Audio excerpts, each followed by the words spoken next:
কচি পেঁপে গাছের একটু নিচের দিকে নিতে হবে, গোড়ার সাইডের দিকে। আর এখানে আমরা চামচ নিয়ে নিয়েছি, চামচের সাহায্যে এই ভিতরের শ্বাসটাকে আমরা কুড়ে নেব।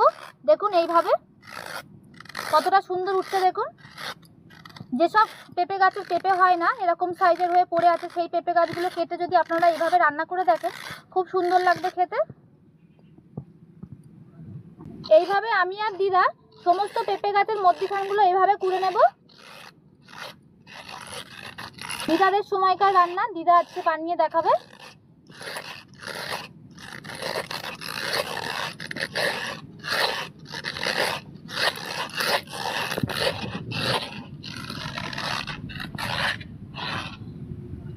ও দিদা, এটা এইভাবে আমরা করছি, এটা আর কুচবো না তো?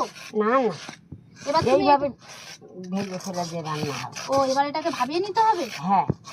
ও, এগুলো নিরামিষ